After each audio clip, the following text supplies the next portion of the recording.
Argentinian transporters lifted the strike that was blocked to the country's food exports after reaching an agreement with the national government.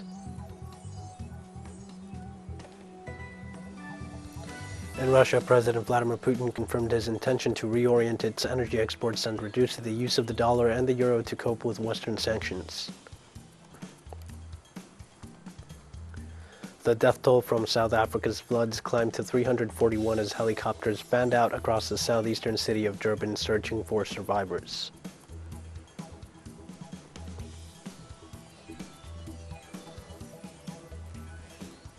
Hi, this is From the South. I am your news anchor, Diego Martin, from the teleSUR studios in Havana. We begin with the news. Argentinian transporters lifted the strike that was blocking the country's food exports after reaching an agreement with the national government.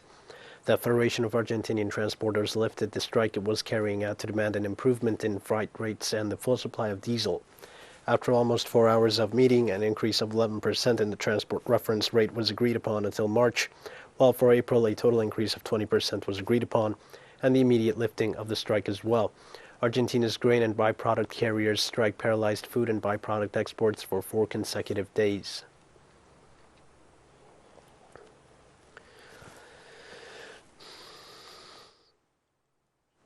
Former President of Brazil, Luiz Inácio Lula da Silva, met with workers and representatives of the main unions in the city of Sao Paulo. During the meeting, workers presented a unified agenda where they proposed, among other issues, a policy for the revaluation of the minimum wage, the application of the basic income program as a social right, and the implementation of strategies to create jobs. The Workers' Party approved this Wednesday the vice presidential candidacy of the former governor of Sao Paulo, Geraldo Alckmin, who will be Lula da Silva's running mate in the October presidential elections. About this, the political organization warned this year's elections are going to be a confrontation between democracy and fascism. They added the latter is represented by supporters of current President Jair Bolsonaro.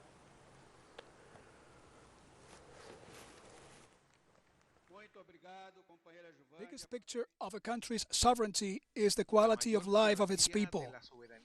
It is the quality of wages of the people of that country.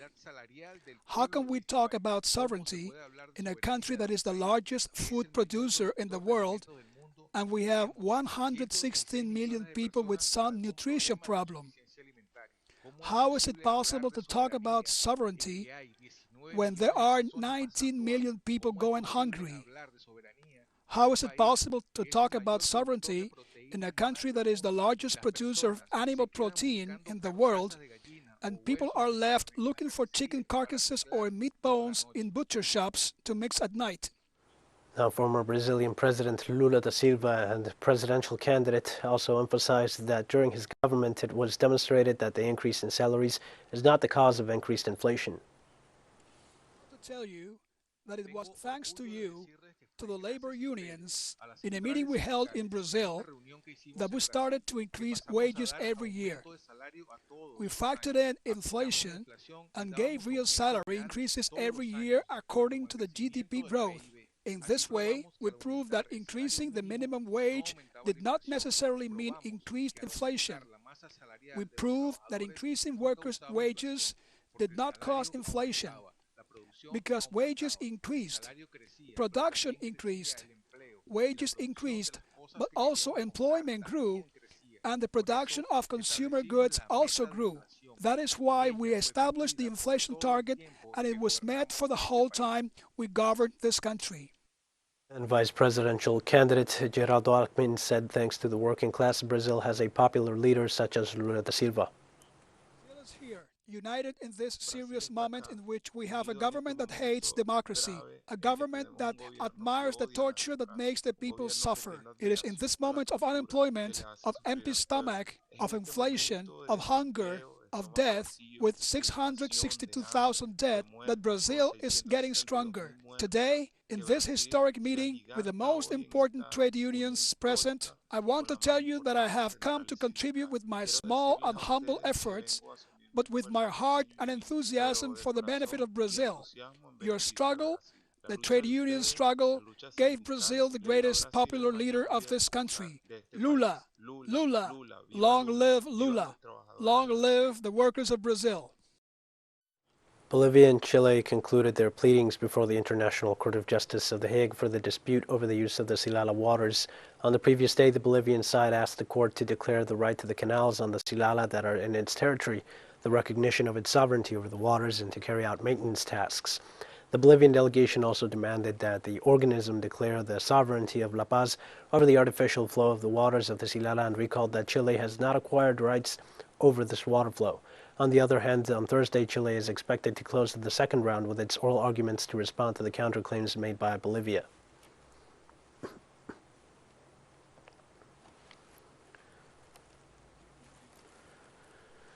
The agent of Bolivia before the International Court of Justice, Roberto Calzadilla, made his statement at the conclusion of the oral argument stage on the status and use of the waters of the Silala. April the 14th concluded the stage of oral arguments in the lawsuit initiated by Chile on the status and use of the waters of Silala. We have clearly, completely, and supported our position as full rights over the waters of Silala. Bolivia also has rights over the improved flow products of the canalization that significantly increases the natural flow. Bolivia has the right to decide if it maintains the canalization to deliver this flow under an agreement or dismantle it in order to repair the environmental damage. Ecuador's National Assembly will once again analyze the president's veto of the organic bill that guarantees the interruption of pregnancy for girls, adolescents, and women who are victims. During the meeting, congressmen will have to reach a consensus after the Constitutional Court returned the text with partial objections. The law was sent by the parliament to this judicial instance to determine if it was unconstitutional, after President Guillermo Lasso made 63 observations to the initiative, of which 60 were linked to alleged illegal proposals. The project needs 70 votes in the National Assembly to accept the observations of the executive, or 92 to ratify the original project. Among the points that generate more controversy is the maximum time to access abortion in case of pregnancies following rapes.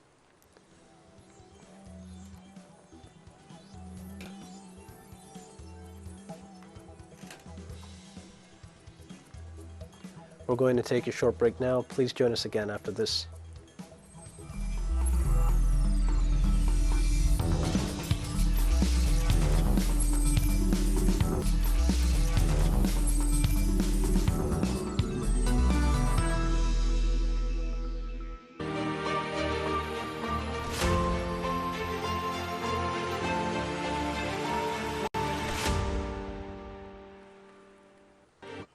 Hi, and welcome back to From the South. In Russia, President Vladimir Putin confirmed his intention to reorient its energy exports and reduce the use of the dollar and the euro in order to face Western sanctions. During a meeting with his cabinet in Moscow, Putin indicated that the government must prepare for the possible rejection of fuel and natural gas deliveries by European countries. The head of state declared that the country's energy sector is suffering the consequences of Western sanctions and announced that the banks of the countries that support the sanctions against the nation are delaying payments for Russian supplies. In view of the conflict, the leader warned that the Western intention to replace Moscow in the energy market will affect the global economy and the very countries that participate in the replacement.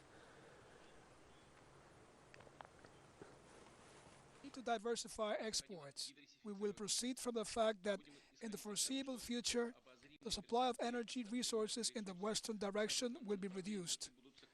Therefore, it is important to consolidate the trend of recent years, step by step shift the direction of our exports to the fast-growing markets of the South and East.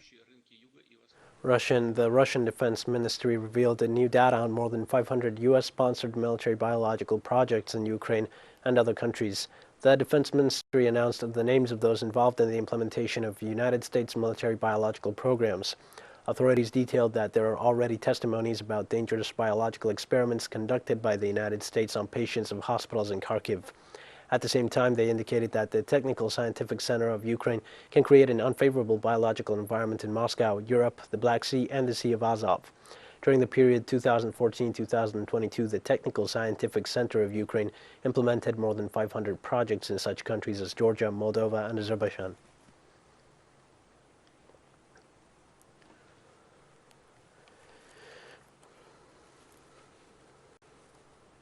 Russian Foreign Minister Sergei Lavrov claimed Thursday that restrictions imposed against the ministry's Twitter account were unfounded. Twitter blocked the ministry's posts about the deaths of citizens in the Kiev suburb of Bucha. The Kremlin-backed media had denounced that the published gruesome videos and photos about bodies in Bucha were an elaborate hoax. Только за то, что мы говорим правду, только за то, что мы подкрепляем свои слова фактами. Unfounded restrictions are being imposed on posts of our ministry and our overseas agencies on Twitter just because we tell the truth, because we match our words with facts. Obviously, we can't be forgiven for this. I want to stress that despite such a policy of Western services, we will keep using their opportunities in our information work, strictly within our legislative framework, of course. At the same time, it is obvious we can completely rely only on our domestic online platforms and communication and technological decisions. Lithuania asked the group of 7 countries to suspend indefinitely the membership of Russia and Belarus from the International Monetary Fund and the World Bank. The Ministry of Foreign Affairs of Lithuania stated that the government of that country points out that the suspension would deprive Moscow and Minsk of the opportunity to enjoy special rights on loans from the Monetary Fund. The document also stresses that, although the World Bank has restricted its operations in Russia and Belarus since the beginning of the special operation in Ukraine, it is necessary to impose new restrictions on these 2 countries.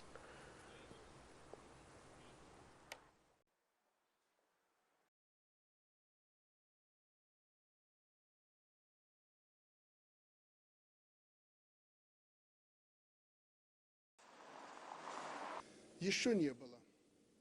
Знаете, обсуждая проблему, о которой сегодня говорят. Germany would experience a sharp recession, losing about 220 billion euros in gross domestic product in this and next year if Russia suddenly halts its energy supply to the country, said leading German economic institutes. In case the energy supply from Russia was suddenly cut off, Germany's economic growth this year would be no more than 1.9%, with the inflation rate shooting to 7.3%, according to the forecast. Germany is the largest buyer of Russian energy among the European Union countries. Before the outbreak of the Russian-Ukrainian conflict, about 50% of coal, 35% of oil, and 55% of natural gas consumed in Germany came from Russia. The German government said it plans to stop importing coal and oil from Russia by the end of this year, while gradually reducing imports of natural gas as it strives to reduce dependency on Russian energy.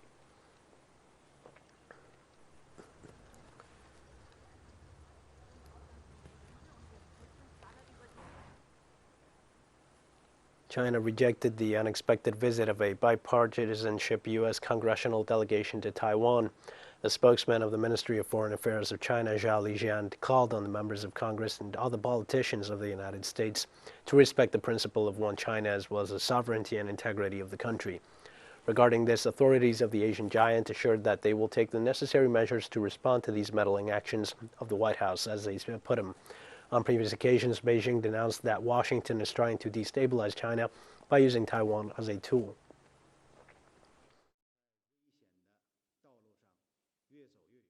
China firmly opposes any form of official exchanges between the U.S. and Taiwan. The U.S. congressmen should abide by the One China principle pursued by the U.S. government. The U.S. side should follow the One China principle and the 3 China-U.S. joint communiques, stop official contact with Taiwan, and avoid going further down the erroneous path. China will continue to take firm and strong measures to resolutely safeguard its sovereignty and territorial integrity. We have more news coming up after one final short break. Please stay with us.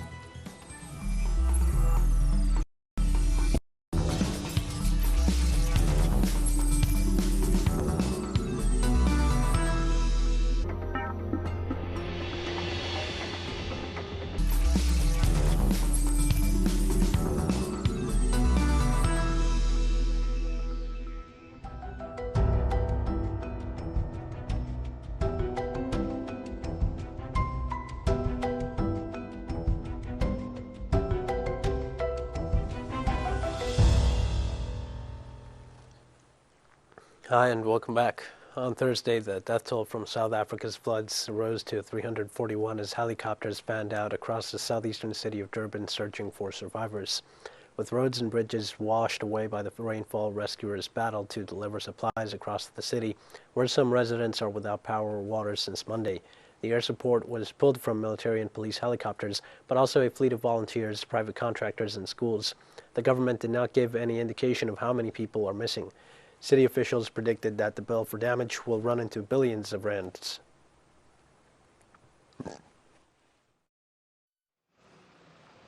But the devastation is quite vast. I mean, every single little stream or tributary turned out into a raging river.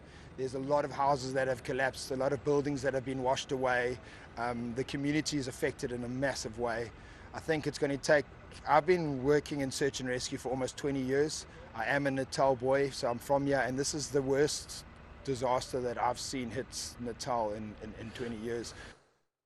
The death toll from landslides and floodings in Philippines triggered by Tropical Storm Maggie continued rising to 148 on Thursday, official figures showed. Scores of people are still missing and feared dead after the strongest storm to strike the archipelago nation this year dumped heavy rain over several days, forcing tens of thousands into evacuation centers. Most of those deaths were in Pilar, with at least 28 bodies brought by boat to a sandy lot near the municipal government building after roads leading to the settlement were cut off by landslides. Bad weather and thick mud had complicated retrieval efforts in Pilar, where the ground was unstable. Searchers were also combining the coastline after some bodies were swept kilometers away by ocean currents.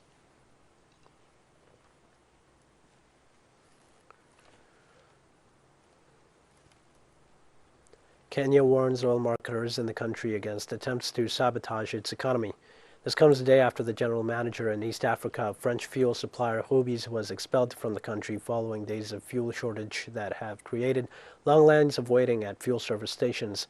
Any entity that is not ready, that is not able, that is not willing to work within the framework of the laws of Kenya is invited to vacate this market promptly, said Monica Juma, Kenya's Cabinet Secretary for Energy and Petroleum, while at a press conference in Nairobi. Decided as government that this is not an acceptable situation and that Kenyans should not be subjected to a situation that we are facing today. In fact, in my mind, this situation can only be equated to deliberate effort to sabotage this economy, which constitutes a capital crime in our statute books. One, that this government will not tolerate any entity or person that is causing distress, either by creating an artificial problem or stress. Opposition politicians and human rights defenders on Thursday condemned the British government for striking a deal with Rwanda to send some asylum seekers to the African country. Media reports say the government's plan would see some single men who arrive in Britain from across the English Channel in small boats flown 4,000 miles to Rwanda while their asylum claims are being processed. Labour Party lawmaker Lucy Powell told Sky News that the British government's move was not about tackling the small boats issue, but rather an attempt to tackle the government's own sinking boat. Migrants have long used northern France as a launching point to reach Britain since the coronavirus pandemic shut down other routes in 2020. More than 20,000 people entered the United Kingdom on small boats last year, up from 8,500 in 2020. Dozens have died, including 27 people in the November capsizing of a single boat.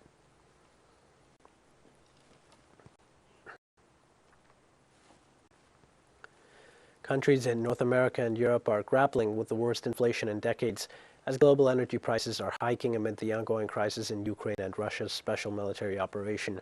Contract prices for renewable energy soared 28.5% in North America and 27.5% in Europe in the past year, according to a new report published Wednesday by Level 10 Energy, the operator of the world's largest power purchase agreement marketplace.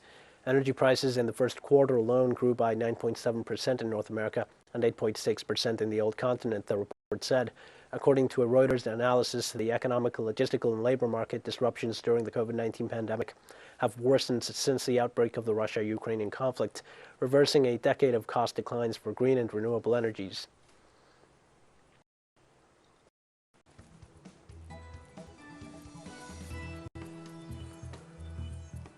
Well, with that, we've come to the end of this news brief. Remember, you can find these and many other stories on our website at teleSUR English. You can also join us on social media for all the latest news. We're on Facebook, Twitter, Instagram, and Telegram. For teleSUR English, I am Dio Martin. Thank you for watching.